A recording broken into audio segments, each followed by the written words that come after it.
जय श्री राम। जय गुरुदेव। रोज की तरह प्रार्थना करते हैं और सत्र को आरंभ करते हैं। प्रार्थना के लिए हाथ जोड़ें, आंखें बंद करें, एक लंबी गहरी श्वास लें।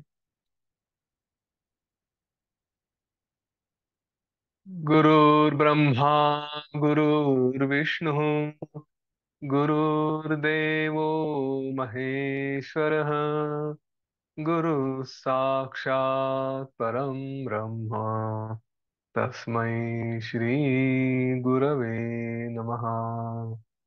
तस्मै श्री श्री गुरवे नमः। आंखें बंद ही रखें। परम पूज्य गुरुदेव से, ईश्वर से, गणेश जी से प्रार्थना करते हैं। यह ज्ञान जिस भी रूप से हमें मिल रहा है, वो बिना विघ्न के सुचारू रूप से सतत सतत हमें प्राप्त होते रहे। जीवन की दिशा इस ज्ञान पे आधारित हो।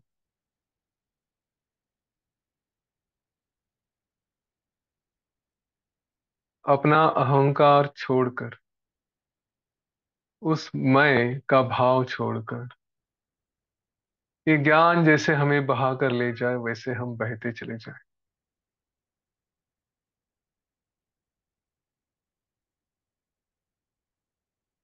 इस संसार सागर को पार करने के लिए ये ज्ञान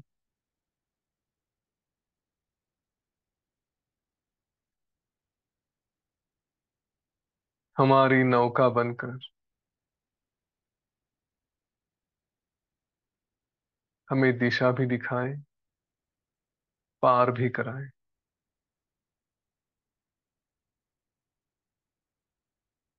ईश्वर के चरणों में, गुरु के चरणों में हम पूरी तरह से नतमस्तक होकर, शरण जाकर यह जीवन आगे बढ़ाते रहे। ना मैं की कोई भावना हो,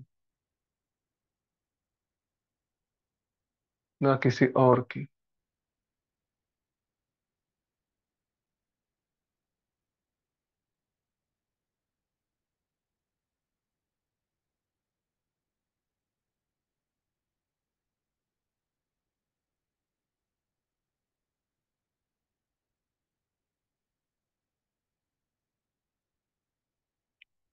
धीरे धीरे अपनी आंखें खोल दें।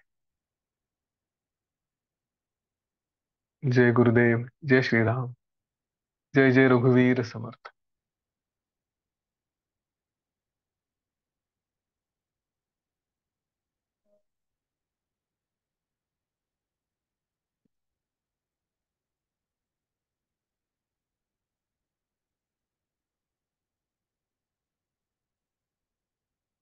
तो हमने कल कुंददंत की कहानी देखी। अभी श्री रामचंद्र जी ने भी उन्हें जो ज्ञान हुआ है, उस ज्ञान के आधार पे उन्होंने वशिष्ठ ऋषि से अपनी कुछ विचार व्यक्त किए। वह हम संक्षेप में देखेंगे। उसके बाद एक छोटी सी कहानी भी आएगी, वो भी देखेंगे। जीवन मुक्त क्यों कार्य करते हैं वो भी दिया है, उसके बारे में भी समय मिलता है तो विचार करेंगे। श्री रामचंद्र जी जैसे उनके सारे संदेह नष्ट हो गए थे, अच्छी तरह से वो भली भांति प्रबुद्ध हुए थे, तो उन्होंने इस संसार के भ्रांति का, संसार के भ्रम का आश्चर्य रूप से स्मरण किया। कहते हैं ना कि अरे मेरे साथ ऐसा हुआ था, मैं तो ऐसे ही रहता था। इस तरह की जो बातें उपशम प्रकरण में अलग अलग राजाओं की, मुनियों की हमने देखी, वैसे ही श्री रामचंद्र जी ने कहा कि हे गुरुवर, महान आश्चर्य है, हम लोग लंबे समय तक, चिरकाल तक इस संसार रूप आकाश में, कि जिसकी कोई मर्यादा नहीं, इतना बड़ा आकाश है। इस आकाश में, इस ब्रह्मांड के एक प्रदेश में, जो छोटा सा अयोध्या का प्रदेश है, उसमें बस केवल आत्म तत्व न जानने के कारण इधर ही हम भ्रांति में पड़े हैं, भ्रम में पड़े हैं। अब मतलब क्या समझते हैं? जो हमारे बारे में होता है, मैं और मेरा घर, मेरा परिवार, बस हमें इतने ही ब्रह्मांड लगता है। तो वैसे ही बता रहे थे कि अरे, ये सब इतना, इतना बड़ा स्वरूप, और हम अपने आप को यहाँ पे बस बांध के रखे हैं। जैसे ही आत्मा ज्ञान की प्राप्ति हो गई, आत्म तत्व समझ में आ गया, तो फिर तो पता चलता है कि ये जो जगत देख रहे हैं ये तो कुछ भी नहीं है। न ये कभी हुआ है, न कभी होगा, न है। तो ये जैसे बृहद अरण्य, उसमें जो कहा गया है, तत्वमसि, ये जो वेदांत वाक्यों के श्रवण मनन निधिध्यासन, इससे जो ज्ञान उत्पन्न होता है, तत्वबोध होता है, तो उससे पता चल जाता है कि हमने जन्म से लेकर अभी तक जो कुछ भी इस जगत के बारे में विचार किया, इस दुनिया के बारे में विचार किया है, जो भी सोचते हैं, वह अविद्या कभी थी ही नहीं, न है और न भविष्य में रहेगी। यह न दृश्य है, न दृष्टा जीव है, न सृष्टि है, न जगत है, न चिदाभास है, न जागृत है, न स्वप्न है, न सुषुप्ति है। योग वासिष्ठ के अंतिम भाग की तरफ हम जा रहे हैं। तो यहाँ पे अभी अब तक जितना कुछ हमने सुना समझा, उसका सारांश धीरे धीरे धीरे धीरे आता जाएगा। कुछ कुछ बातें रिपीट भी होगी, क्योंकि वो हमारे लिए अच्छी हैं।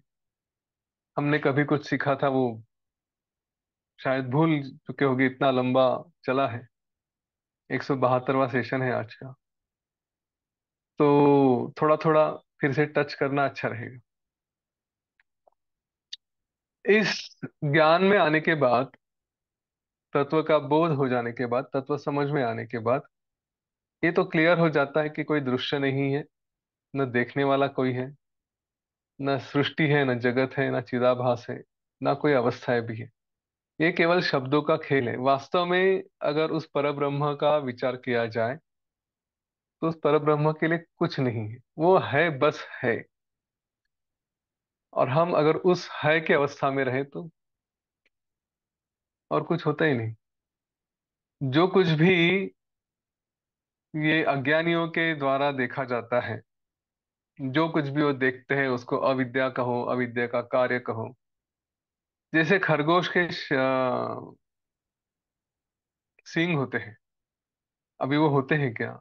या किसी वंध्या का पुत्र होता है कि जो नहीं होता, वैसे ही ये सब कुछ जो नहीं है उसी को है कह रहे हैं, ऐसी बात होगी। आज जो कुछ भी यह जगत, जो कुछ लगता है, वह केवल भासता है। वास्तव में वो तो पर ब्रह्म ही है, अतिशय आनंद से परिपूर्ण परम ब्रह्म स्वरूप में वो ब्रह्म ही अपने आप में स्थित है। हे गुरुवर, वो वशिष्ठ ऋषि से कहते, श्री राम जी, आपकी कृपा से मैं प्रबुद्ध हो गया हूँ। मेरी सारी कुदृष्टियां, मतलब जो कुछ भी मेरे गलत फहमियां थी, वो सारी शांत हो गई है। इस प्रकार का ज्ञानवान मैं त्रैलोक्य को शांत, द्वैत अद्वैत इन सारी बातों से शून्य, ऐसा चिदाकाश के रूप में देखता हूँ। इसलिए ज्ञान होने के कारण मैं निर्वाण रूप होकर स्थित हूँ। अज्ञान की निवृत्ति से ही सारी शंका समाप्त हो जाती है। इसलिए मैं निशंक होकर स्थित हूँ। सकल अभिलाषाओं की निवृत्ति से, मतलब जो भी कुछ इच्छाएं थी, ऐसा हो वैसा हो, वो सारी इच्छाएं भी शांत हो चुकी है। इसलिए मैं निस्पृह होकर, मुझे अभी कोई कुछ चाहिए ऐसी बात नहीं है। हाँ, तो इसलिए किसी बात की इच्छा नहीं रही। इस तरह होकर मैं स्थित हूँ। कोई विक्षेप नहीं है। आत्म सुख में ही मैं रहता हूँ। मैं नित्य अनेक रूप से स्थित हूँ। जैसा भी हूँ, मैं सदा के लिए हूँ, अनेक रूप से हूँ, मैं ही हूँ। मतलब कि ये जो भी कुछ निर्माण में देख रहा हूँ, वो भी मैं ही हूँ। इस प्रकार का ज्ञानी हुआ, प्रबुद्ध हुआ मैं, समस्तात्म रूप ब्रह्म में कैसे स्थित नहीं हूँ। ऐसे कैसे होगा कि मैं जब ज्ञानी हो गया तो पूरे इसमें मैं नहीं हूं, ऐसे कैसे होगा अभी? क्योंकि मेरा अज्ञान तो पूरा चला गया, तो मैं सभी तरफ मैं हूं, बस सब कुछ मैं ही मैं हूं। गुरुवर, जिसको जानना चाहिए ऐसे परम पुरुषार्थ रूप को मैं जान चुका हूं। जो अज्ञानियों को बड़ा कठिन है मिलने में, ऐसा मोक्ष सुख मुझे मिल गया है। संसार की जो अनर्थ रूप बातें होती हैं वो सभी के सभी चली गई हैं। चरम साक्षात्कार से वो जो मुझे ज्ञान मिला है, वो ज्ञान मेरा उदित हो चुका है, मेरा अपना स्वरूप मुझे प्राप्त हो चुका है। जिस स्वरूप में अभी मृत्यु, कुछ नाश होना, किसी बात का कम होना, दुख आदि अनर्थ, इनका नामो निशान भी नहीं रहता, उस स्थिति में मैं चला गया हूं कि जिसमें अभी मुझे किसी बात का कोई भय नहीं है, कोई विचार नहीं है। श्री वशिष्ठ जी ने कहा, हे श्री रामचंद्र जी, ये बड़े हर्ष की बात है कि आप प्रबुद्ध हो गए, आप ज्ञानी हो गए। आपकी यह वाणी जो अज्ञानी है उनका, उनके पापों का नाश करने वाली, और आपके अनुभव के कारण ये जो कुछ भी बताया गया है, तो उससे, ये आपका अनुभव है इसलिए उसका अनुवाद भी है, और सही सही कहा इसलिए ज्ञानी लोगों को भी प्रसन्न वदन बनाने वाली, कि ज्ञानी लोगों को भी प्रसन्नता देगी और जो अज्ञानी है उनके पाप नाश करेगी। असत ही यह जगत, ये जगत कभी जो बना ही नहीं, यह अज्ञान के कारण दिखता है और वही बंधन है। जब हम असंकल्प करते हैं, ये कुछ नहीं है, कुछ नहीं है, नेति नीति की जैसी बात है कि कुछ है, ये संकल्प, असंकल्प मतलब कुछ नहीं है। जब वो पक्का हो जाता है, तब वो हम ज्ञान, तत्व ज्ञान से हम उसको प्राप्त कर सकते हैं और वही मुक्ति का साधन है। इस असंकल्प को नष्ट करना, यही निर्वाण है, यही मोक्ष है, यही परमार्थता है। अब वशिष्ठ ऋषि ने इतना कहा, और फिर उसके बाद श्री वशिष्ठ से श्री राम जी ने फिर से पूछा। वो तो सब जान गए थे, लेकिन फिर भी किसी कौतुक से उन्होंने पूछ लिया। श्री राम जी ने पूछा कि ये जो सद ब्रह्म है, ये तो मैं जान चुका हूं, लेकिन ये केवल अपने अनुभव से जाना जाता है। उसको कितना भी कोई भी महान रहे, वो उसका वर्णन नहीं कर सकता, है ना। उसका क्या वर्णन किया जाए, उसका वर्णन तो नेति नेति ऐसा ही है। किसी ने कहा तत्त्वमसि, अरे भी तत्व मतलब क्या है, कैसे हूँ, क्या हूँ? या सो हम कहा तो हाँ, वो सो क्या है, सहा क्या है? सहा अहम कहते हैं ना, सहा अहम का सोहम हो जाता है। तो सहा मतलब क्या, कौन है वो? तो उसका वर्णन कोई नहीं कर सकता, वो केवल अनुभव की बात होती है। तो जब इसका कोई वर्णन नहीं कर सकता, तो ये जो सारे शास्त्र बताए गए हैं, इंक्लूडिंग आपका योग वासिष्ठ, ये शास्त्रों के द्वारा उसको कैसे प्राप्त किया जा सकता है, कैसे समझा जा सकता है? और बाकी जो है, जो इसमें विश्वास ही नहीं रखते शास्त्रों में, या फिर कोई उनका और शास्त्र है, सांख्य योग है, अलग अलग जो भी है, अलग अलग वादी लोग हैं, तो वो तो अपनी कुछ और ही परिभाषा रखते हो, किसी और तरीके से इस दृश्य को देखते हैं। तो फिर उन्हें इस शास्त्र का, कोई भी शास्त्र का फायदा कैसे होगा? मतलब जिसका वर्णन कोई शास्त्र नहीं किया जा सकता, वो शास्त्र सुन के क्या फायदा, क्योंकि समझेंगे तो नहीं। अभी अगर अनुभव की बात है, तो अनुभव में बैठे और ले ले, शास्त्र का क्या काम?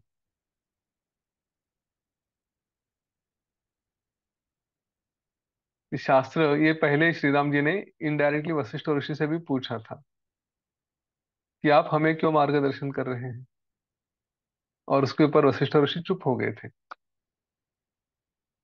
क्योंकि ज्ञानी अज्ञानी ये सारे विषय आते तो अज्ञानी को कैसे मार्गदर्शन करें ना। हम तो अज्ञानी है तो हमें क्यों मार्गदर्शन कर रहे हैं। वैसे ही यहाँ पर भी इनडायरेक्टली विषय आ रहा है कि ये शास्त्र जो जो कहे जाते हैं उनसे क्या फायदा होता है। ये गुरु शास्त्र इनकी कल्पनाएं क्यों है, क्यों नहीं हम अपने आप से कुछ करें। किस लिए गुरु चाहिए। इसलिए हे ब्राह्मण, तत्व के ज्ञान में गुरु शास्त्र ये कारण होते हैं, ऐसा आप कहते हैं। तो क्या वो कारण है या नहीं है। इसीलिए आप मुझे उसमें थोड़ा सा निश्चय करिए और मेरा इस संशय का उच्छेद भी करिए, मतलब इस संशय को काट डालिए। तब वशिष्ठ ऋषि ने कहा कि हे श्री रामचंद्र जी, भले ही यह शास्त्र ज्ञान का कारण नहीं है। क्या कह रहे। शास्त्र भले ही ज्ञान का कारण नहीं है, क्योंकि शास्त्र में तो अलग अलग शब्द है, अलग अलग अर्थ है, ये सब उनका भंडार है। और जिस परम पद की हम बात करते हैं उसका तो कोई नाम ही नहीं है। उसको किस नाम से जाना जाए। हमने कहा ना सहा तत्। हाँ ये इसका क्या बताया जाए। या कुछ नेति नेति बोलते हैं।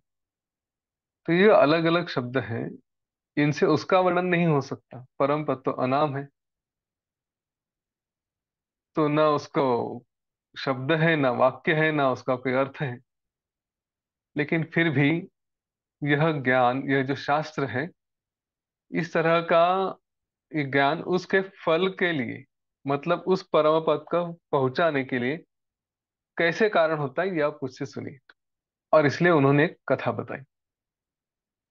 वशिष्ठ ऋषि ने कहा कि कहीं पर लंबे समय से, चिरकाल से दुर्भाग्य में पड़े हुए बहंगी ढोने वाले कीरक, मतलब कीरक देश के लोग थे।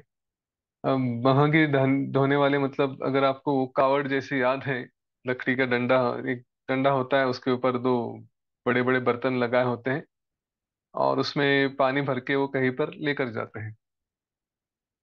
तो वो ऐसे ही काम करने वाले लोग थे। और ये काम करते करते वो बड़े दुख में पड़ गए, क्योंकि उसमें से कुछ ज्यादा मिलता नहीं था।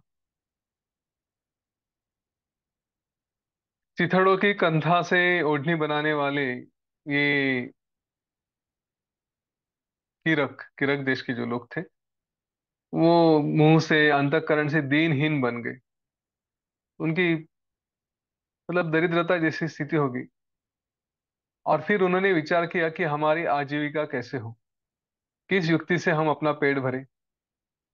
फिर उन्होंने विचार किया कि हम रोज लकड़ी का बोझ जो है, तो वो लकड़ियां तोड़ के लाएंगे और वो बेचेंगे और फिर उससे अपना पेट भरेंगे। ऐसा उन्होंने निश्चय किया। और इस तरह का निश्चय करके वो लकड़ियां काटने के लिए बाजू के जंगल में जाने लगे।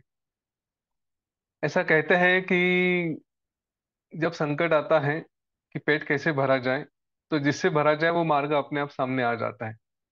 इसलिए उन्हें उस समय वो मार्ग सूझा कि चलो हम जाके लकड़ियां काटते हैं। उस दिन की कमाई को उसी दिन वो खा लेते थे। और इस तरह से रोज के रोज जंगल में जाकर लकड़ियां लाकर उन्हें बेचकर अपना पेट भरते थे।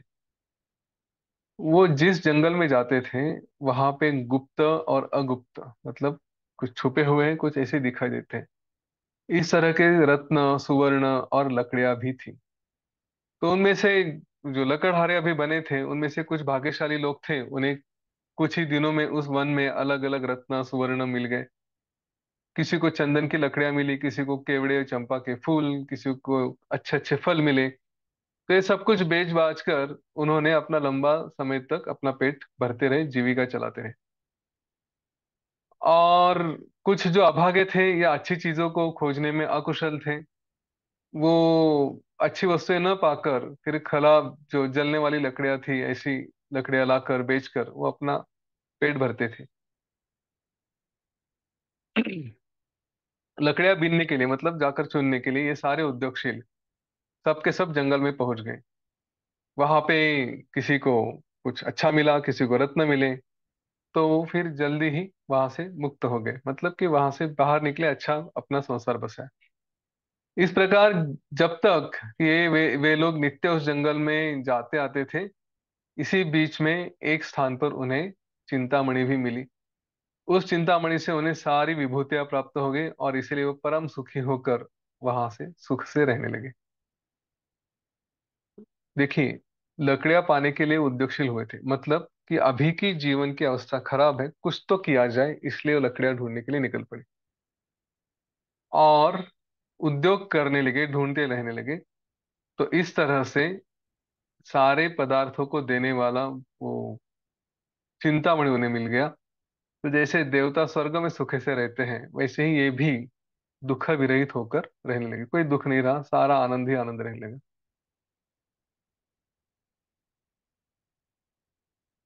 श्री रामचंद्र जी ने कहा, हे मुनिश्रेष्ठ, इनको वैवधिक कहे जाते हैं, ये बहगी ढोने वाले कीड़े हैं। तो ये जो कहानी आपने बताई, जरा मुझे भी स्पष्ट करके बताइए कि आप कहना क्या चाहते हैं। तब वशिष्ठ ऋषि ने कहा, श्री रामचंद्र जी, जिनका जिक्र मैंने आपसे किया है, उन्हें ये आप इस धरती पे रहने वाले मानव जानिए, और उनका जो दुख है उसे आप अज्ञान जानिए, कि वो अभी जो अज्ञान की अवस्था में पड़े हैं, जैसे वो दुख में थे वैसे ये मानव अज्ञान में पड़े हैं।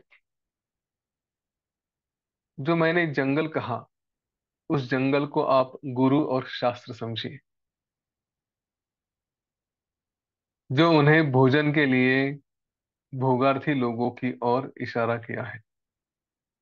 मतलब कि जो अज्ञानी लोग हैं, उन्हें कुछ तो प्राप्त करना है, जिन्हें लगता है कि अभी मेरी अवस्था ठीक नहीं, कुछ चाहिए, इसलिए मैं जाके जंगल में चला गया। गुरु और शास्त्र को जाकर देखो, कुछ मिलता है तो पेट भर जाएगा। जो अत्यंत कृपण पुरुष है, अन्य कारों की कार्य उनको छोड़कर मुझे कुछ तो मिलेगा, इस बुद्धि से शास्त्र में थोड़ा प्रवृत्त होता है, देखने लगता है। ये कोई विशेष बात नहीं बता रहे वशिष्ठ ऋषि। हम देखते हैं कि ऐसे कई लोग हैं कि जिन्होंने ईश्वर का नाम नहीं लिया, ना गुरु शास्त्र के बारे में कोई विचार किया, अपने जीवन में रहते कभी तो कुछ तो मुसीबतें आ जाती हैं, फिर विचार करते कि चलो थोड़ा तसल्ली मिलेगी, मन की शांति मिलेगी, कुछ तो संकट है उससे बाहर होगा। या फिर अपने जैसे भी लोग होते हैं कि जो गुरु की कहानियां बताते रहते हैं, गुरु कृपा की कहानी बताते रहते हैं, तो उन्हें भी लगता है कि चलो मेरे जीवन में भी कुछ तो थोड़ा बहुत आ जाएगा। कुछ लोग और किसी कारण से आते हैं, कोई अपना स्वार्थ साधने के लिए भी आ जाता है, किसी को नेटवर्क बनाना होता है, किसी को लाइफ पार्टनर ढूंढना होता है, पता नहीं क्या क्या कारण हो सकते हैं। पर कोई तो उद्देश्य लेकर अपनी अभी की परिस्थिति से थोड़ा उद्वेग में आकर गुरु के पास, शास्त्र के पास जाना चालू करते हैं। तो यहाँ पे भोग लेने के लिए कि मुझे कुछ मिलेगा, इस विचार से इस शास्त्र में उसकी वृत्ति हो जाती है, जरा देखता हूँ क्या है क्या नहीं, इस तरह से। और फिर जो उसको थोड़े बहुत फल मिलने लगते हैं, तो उसका धीरे धीरे धीरे धीरे विश्वास बढ़ने लगता है। देखिए गणित कैसा उल्टा होते रहता है, और ये बड़ी सुंदर ट्रिक है। ये बलि राजा के पिता ने जो मंत्री की कहानी बताई थी, और राजा की और मंत्री की, विरोचन ने जो कहानी बताई थी, कि मन को एकदम से रोकना नहीं, उसको धीरे धीरे कुछ खिलाते पिलाते फिर धीरे धीरे वैराग्य में लेकर आना। शास्त्र गुरु ये शायद ऐसा ही कुछ करते हैं, ऐसा लगता है कि धीरे धीरे सब दे देंगे, भाई ये लो वो लो, ऐसा। मन की इच्छा पूरी होती जाएगी तो और चलो, अरे और करते हैं, और आगे बढ़ते हैं, और ज्ञान लेते हैं। और जब ज्ञान में जाने लगते हैं तो धीरे धीरे वैराग्य भी आने लगता है, फिर भोगों की इच्छा भी चली जाती है, जो मिलेगा वो मिलेगा, तृप्ति होती है, बात वो नहीं। लेकिन इंटरेस्टिंग जर्नी है, भोग के लिए अंदर घुसे और वैराग्य लेकर वहां से और आगे चलेंगे, वैराग्य से वापस नहीं आता। ज्ञान प्राप्त करेंगे, कुछ भोग मिलेगा, चलो ज्ञान प्राप्त करते हैं, और भोग मिलेगा और कुछ करते हैं। फिर जाते जाते ये भोग की इच्छा अपने आप नष्ट हो जाती है और वैराग्य आ जाता है। वैराग्य से आगे सब विवेक और ज्ञान और ये सब कुछ हो जाता है। तो धीरे धीरे इस मार्ग पे चलते चलते अलग अलग भूमिकाओं में आगे बढ़ते बढ़ते फिर ये मोक्ष को प्राप्त हो जाता है। जिसके जिसको मोक्ष मिलना मुश्किल था, वो इस राह पे एक बार चलना शुरू हो गया तो बस आगे बढ़ता जाता है। जैसे ये वैवधिक थे, जो किरक देश के लोग थे, जो जैसे लकड़ी ढूंढने के लिए कुछ काम करने चले गए और वहां उन्हें चिंतामणि प्राप्त हो गया, वैसे ही यह पुरुष भोग के लिए जाते जाते उनको परम पद प्राप्त होता है। कैसा प्रवास है? किम स्यात् शास्त्र विचाराभ्याम इति संदेह लीलया कश्चित प्रवर्तते पश्चात आपनोति पदम उत्तमम। पहले शास्त्र और विचारों से क्या होगा, इस संदेह के कौतूहल से पुरुष शास्त्र में प्रवृत्त होता है, फिर उसके बाद उसको उत्तम पद मिलता है। मतलब आजू बाजू वाले जा रहे हैं तो चलो जाकर देख तो लेते हैं क्या कह रहे हैं। हम लोग आर्ट ऑफ लिविंग का कोर्स लोगों को कराते हैं, और भी बाकी अनेक संस्थाएं जो अपने अपने कोर्सेज, प्राणायाम, ध्यान, जो कुछ है वो सिखाते रहते हैं। तो घर में बैठे हैं, अचानक से कोई आ गया, अच्छा ये तो दुख वालों की बात है, लेकिन कई लोग ऐसे कि जो जिन्हें पता ही नहीं अपने को क्या दुख है या हो सकते हैं, आराम से बैठे हैं, कोई तो आ जाता है, भाई चल हैप्पीनेस प्रोग्राम कर लो, भाई चलो ये कर लो, भाई चलो वो कर लो। तो चलो देखते हैं क्या है, इतना बोल रहा है तो जाके देख लेते हैं।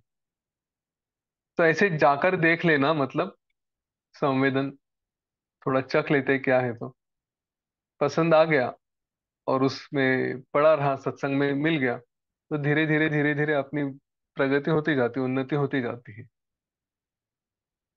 इसीलिए क्या हो रहा है ये देखने के लिए भी जो बुद्धि हो जाती है वो आगे बढ़ाकर लेकर जा सकती है। इसका अर्थ ये नहीं है कि दुख के बाद ही जर्नी होगा, नहीं। यहाँ पे उदाहरण उनका दिया है कि दुख में है तभी आगे बढ़ेंगे, ऐसा नहीं। काफी लोग ऐसे भी वो सब विचार से होते हैं, श्री राम जी स्वयं इसका उदाहरण है। जीवन में सारे सुख थे, लेकिन फिर भी विचार से वैराग्य आया, लेकिन वो सात्विक वैराग्य कहा जाता है।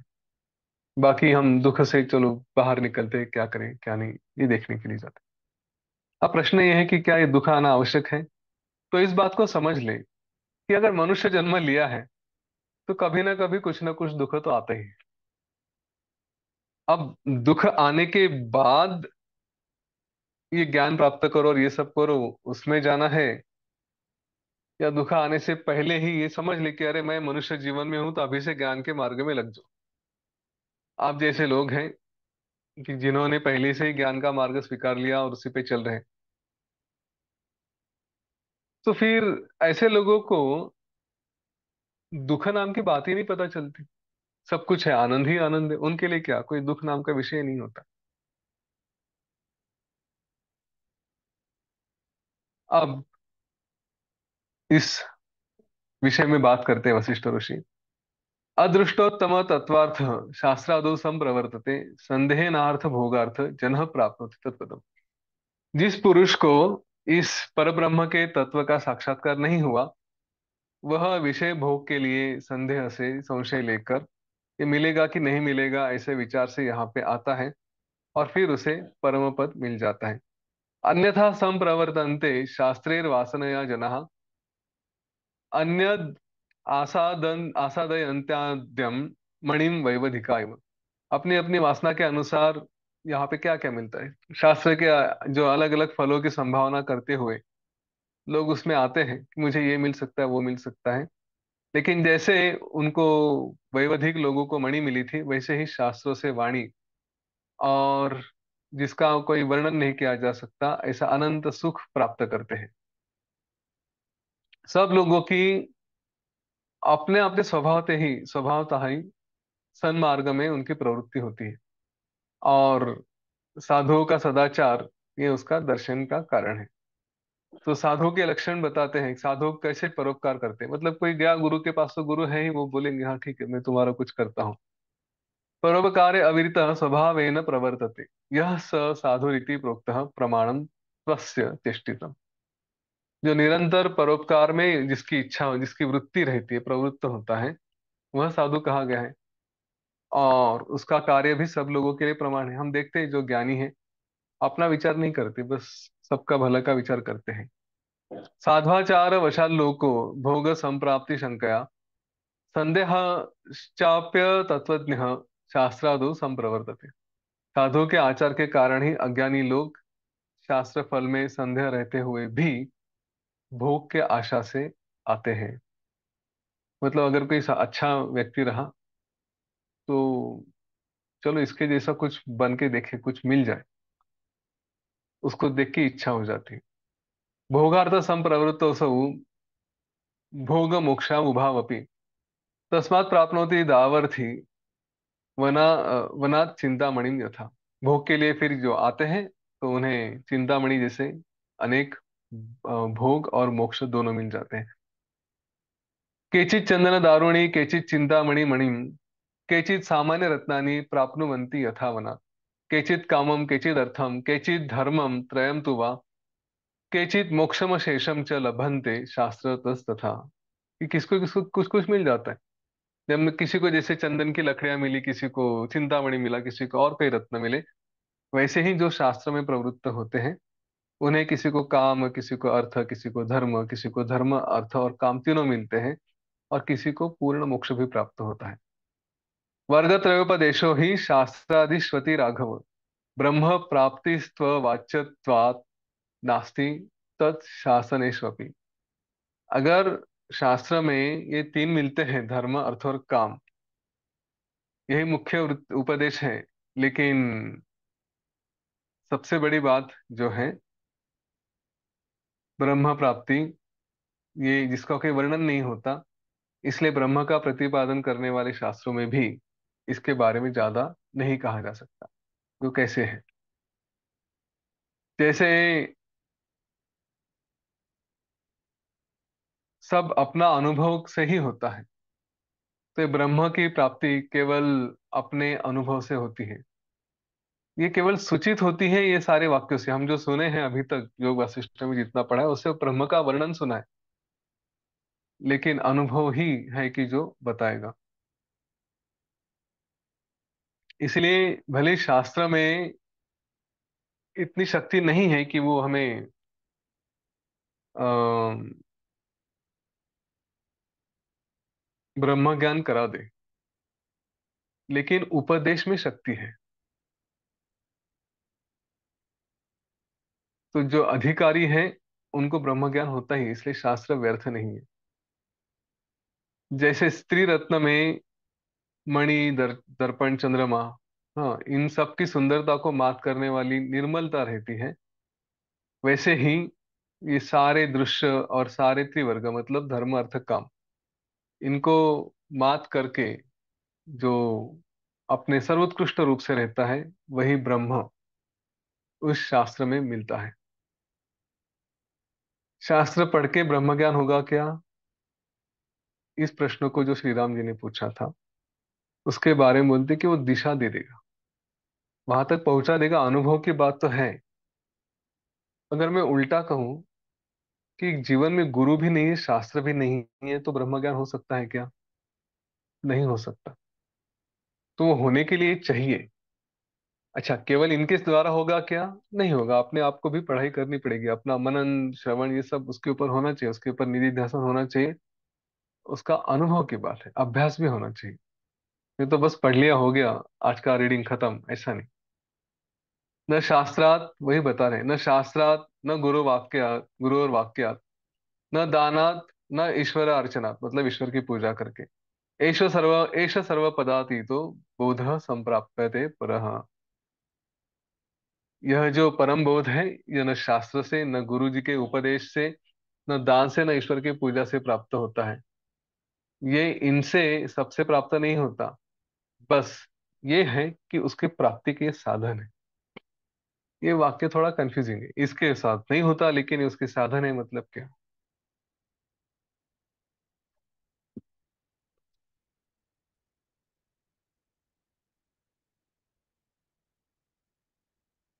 ये करेंगे, ये सारा किया तो ज्ञानी हो गए? नहीं हो गए। मैं फिर से वही बात बताता हूँ, वो करके अपने प्रयत्न भी है। अगर ये नहीं रहे तो फिर कुछ नहीं होगा। जैसे एक स्क्रू है दीवार में या कहीं, और वो स्क्रू को निकालने के लिए स्क्रू ड्राइवर की आवश्यकता है। अभी मैं कहूंगा कि नहीं मैं हाथ से निकालता हूं तो निकल नहीं सकता। अच्छा, स्क्रू ड्राइवर को बोला जाके निकल लो, वो स्क्रू ड्राइवर वहां पे लगा दिया, तो भी वो स्क्रू निकलेगा नहीं। जाके घुमाना पड़ेगा उसको, तब वो स्क्रू निकल के आएगा। तो उसमें ये दोनों बातें हैं कि बिना स्क्रू ड्राइवर के स्क्रू निकलेगा नहीं। अच्छा, खाली स्क्रू ड्राइवर लगा दिया तो भी निकलेगा नहीं, उसको घुमाना पड़ेगा।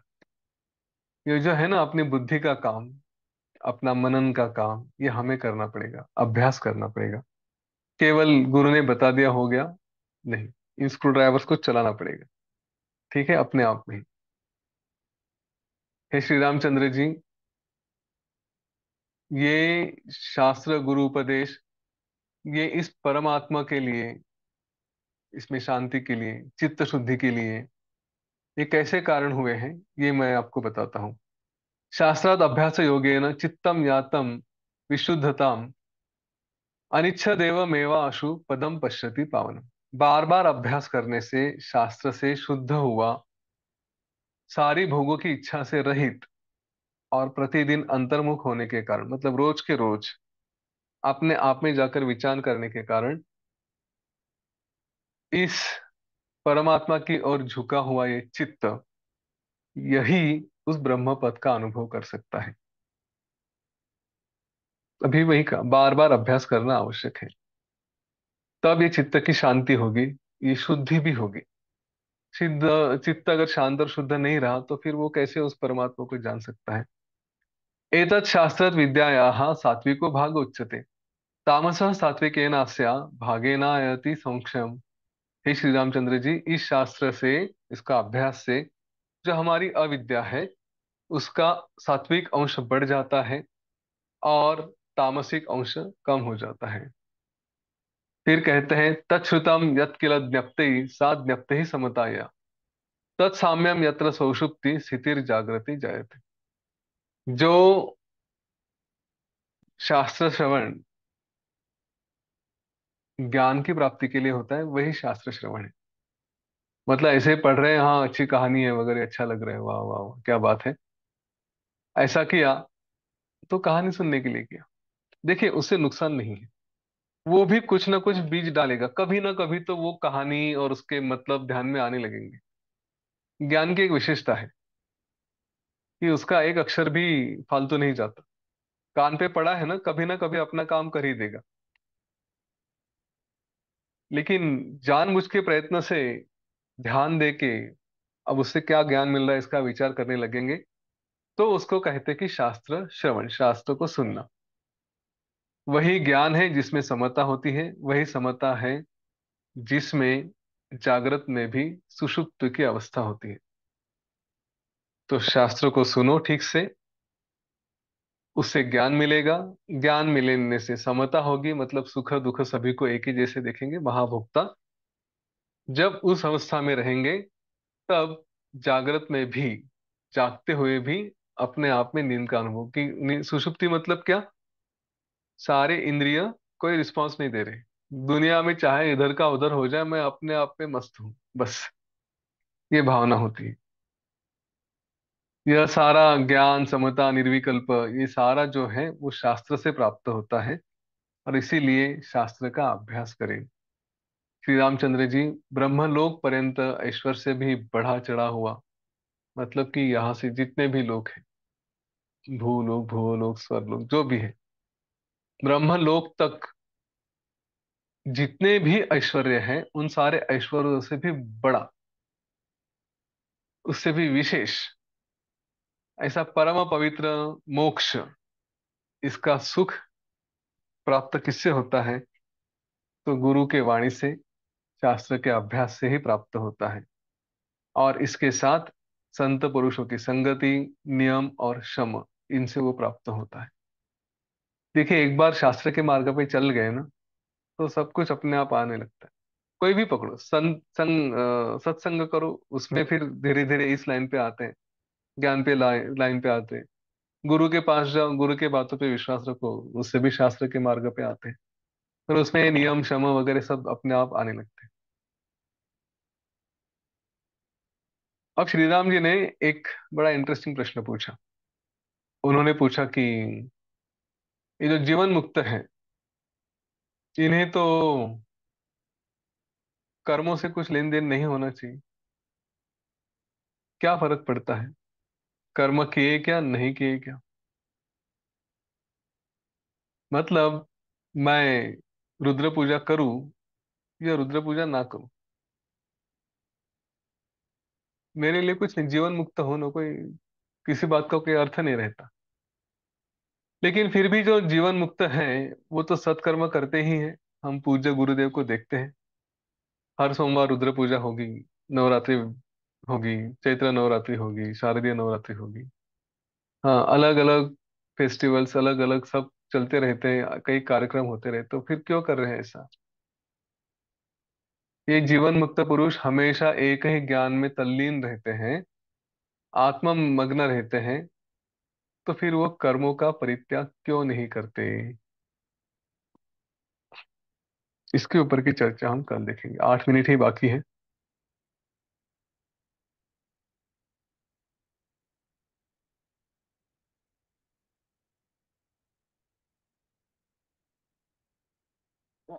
अभी तक का जो विषय हुआ हमारा, हम थोड़ा अपना प्रवास भी देखें।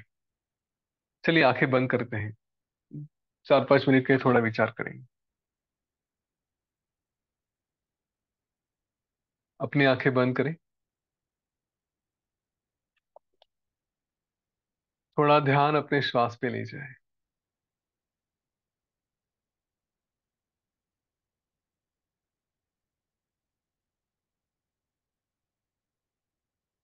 शरीर को ढीला छोड़ दे, जो हो रहा है होने दे। श्वास को देखते रहें, किसी बात पर नियंत्रण पाने का प्रयत्न ना करें।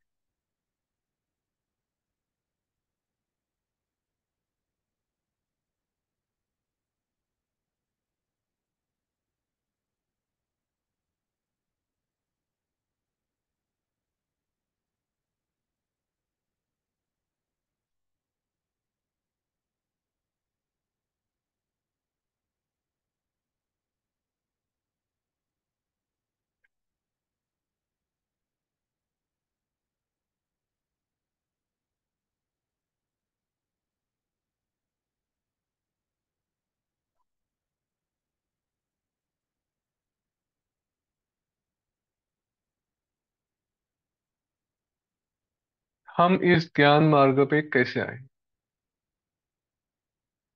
जरा स्मरण करें।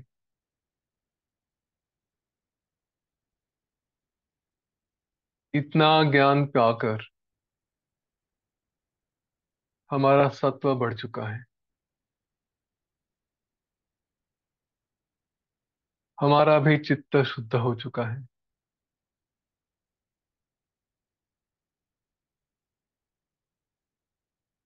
अंतःकरण पवित्र हो चुका है।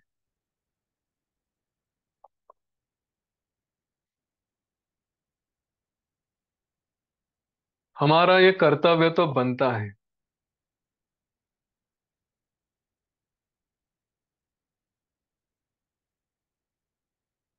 कि जिन्होंने हमें ये मार्ग दिखाया, उनके प्रति हम कृतज्ञ हो जाए,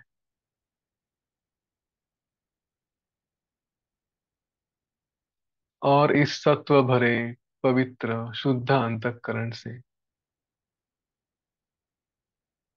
उन्हें आशीर्वाद दें, शुभ कामनाएं दें। स्मरण करें, वो पहला प्रसन्न,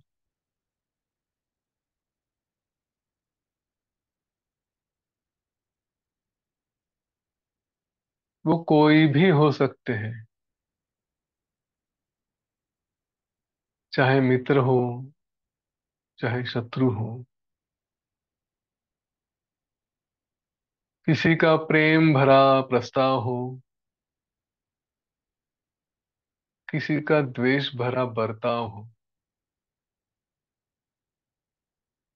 जिस किसी भी कारण से हम इस मार्ग में आए हैं,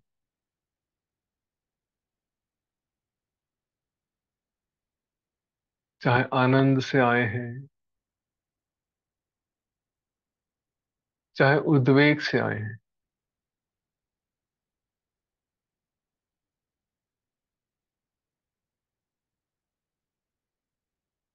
उन सभी को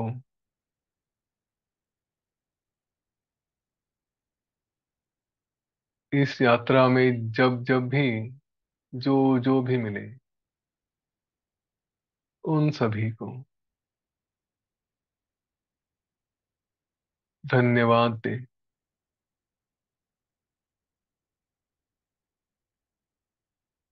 आशीर्वाद दे,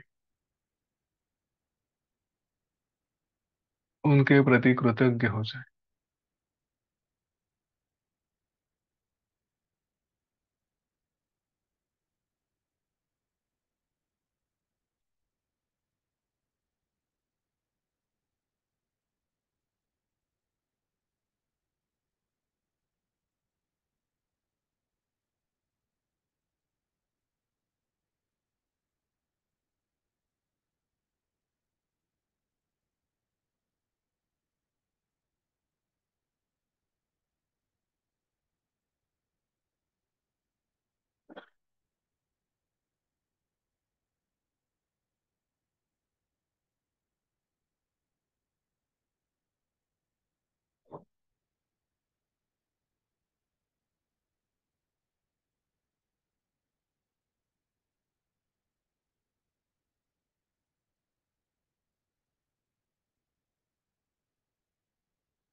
आओ संकल्प भी करें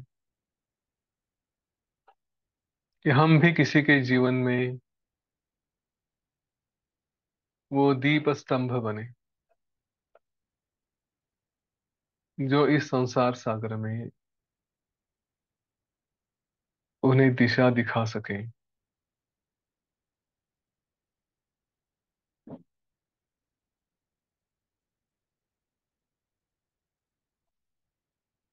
मुक्त करा सके।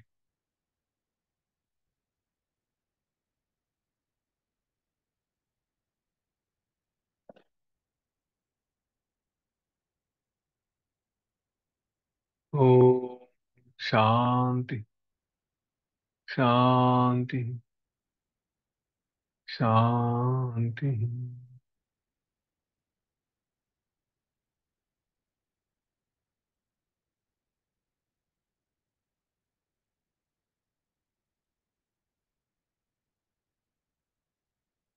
एक लंबी गहरी श्वास ले और छोड़ दे। शरीर के प्रति सचेत हो जाए, वातावरण के प्रति सचेत हो जाए, और धीरे धीरे अपनी आंखें खोल दे।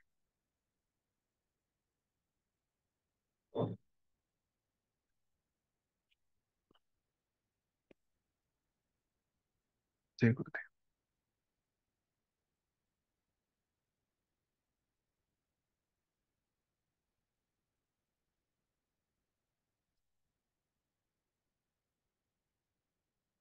चलिए, अगर किसी को कुछ कहना है, व्यक्त होना है तो हो ही, नहीं तो फिर कल मिलेंगे।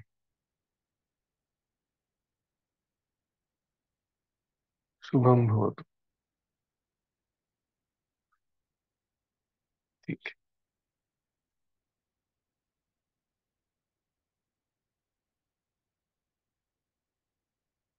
हाँ उदय जी। धन्यवाद। अच्छा, ये परमात्मा और ब्रह्म एक ही है ना? हाँ, परमात्मा और ब्रह्म एक ही है। ब्रह्मदेव या ब्रह्मा अलग ब्रह्म, है। परमात्मा का ज्ञान हो गया तो ब्रह्म के भी ज्ञान हो गया। हाँ। हाँ। जी।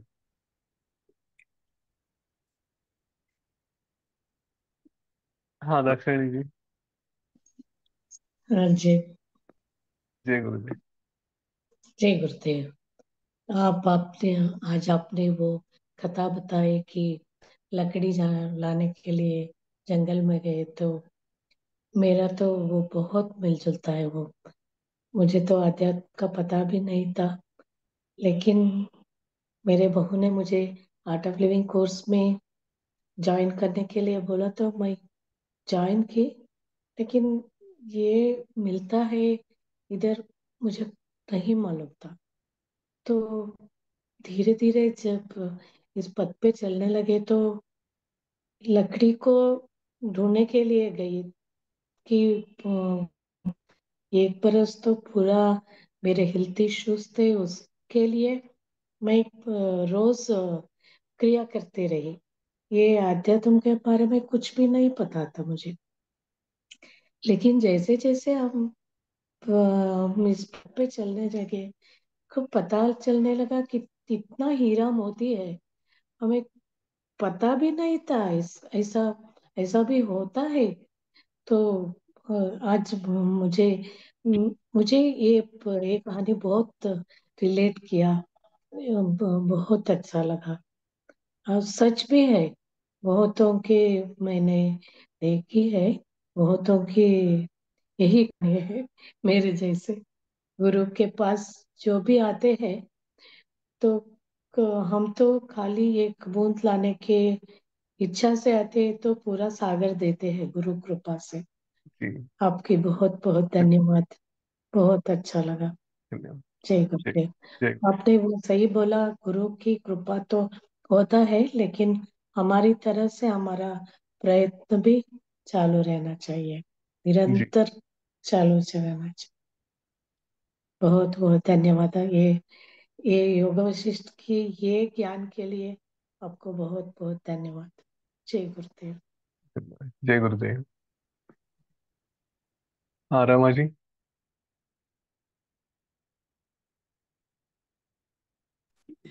जय गुरुदेव जतिन जी। जय गुरुदेव। मेरा एक ही प्रश्न है कि शास्त्र चर्चा के बिना तो ज्ञान अधूरी रहती है ना। जी। शास्त्र चर्चा होगी तभी मैंने ब्रह्म के बारे में जो भी बोलिए ज्ञान, आध्यात्मिकता के बारे में जो ज्ञान, वही शास्त्र हमें देते हैं। और जी। शास्त्र से हमें उसी इसी मार्ग पर चलने के लिए मैंने सहायता करते हैं। तो और एक बात है जो मेरा दीक्षा गुरु के बारे में बताएंगे कि मेरा जब दीक्षा हुई थी तो मैं 12-13 साल की थी। तो मुझे पता नहीं था कि दीक्षा कैसे क्या होती है। तो मेरे पापा के वही साथ ये थे, वेदांता आश्रम के अध्यक्ष है डॉक्टर सच्चिदानंद गिरी, मेरे गुरुजी। तो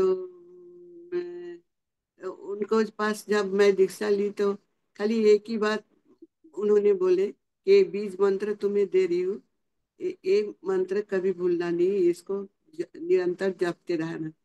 बस धीरे धीरे मैं बड़ी होती गई। तब धीरे धीरे जब ज्ञान चर्चा और और सुनने लगे, सत्संग होने लगा, तब देखा कि ये आध्यात्मिक का जगत इतना महा इतना विशाल है कि कहीं भी जाओ तो तुम्हें ये नहीं होता है कि ये मेरे गुरु नहीं है, वो मेरे गुरु। सबको अपना गुरु समझने लगते हैं कि जिससे कुछ ज्ञान मिलता है उन्हीं को मैं गुरु समझ लेती हूँ। और एक बात है, एक प्रश्न है तुमसे कि मैं जब ध्यान के लिए आंख बुझती हूँ, जब तुम बोल रहे कि धीरे धीरे आंखें खोलिए, लेकिन आंखें खोलने का क्यों मन नहीं करता? ये प्रश्न, ये उत्तर तुम बता दो। आनंद से बाहर आने की इच्छा नहीं होती किसी को। एकदम इच्छा नहीं होती है। मैंने ये मैं बार बार सोचती रहती हूँ, कैसे मैं अपने आप को चेतन करिए कि बात आप बोलते हैं ना कि वातावरण के साथ एक हो जाइए, ये हो जाइए।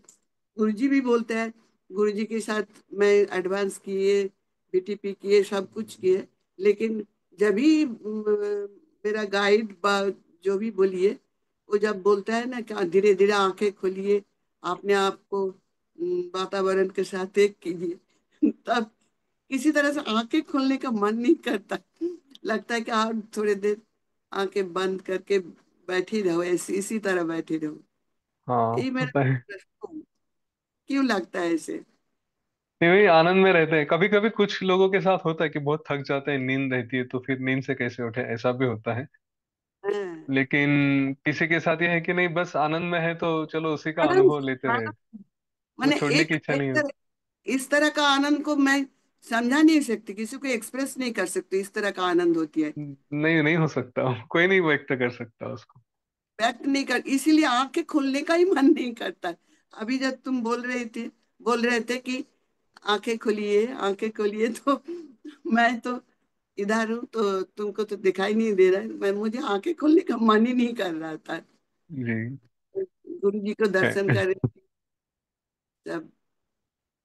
जय गुरुदेव, जय गुरुदेव। जय गुरु। चलिए, कल मिलते हैं हम लोग। सबके कल्याण के लिए प्रार्थना करेंगे।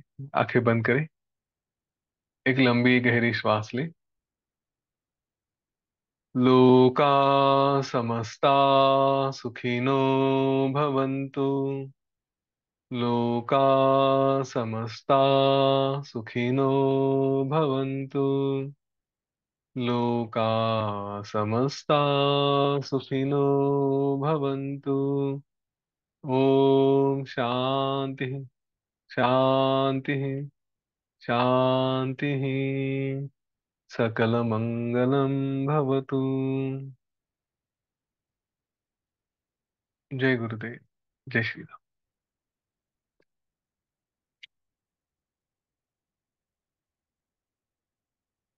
चलिए, कल मिलेंगे।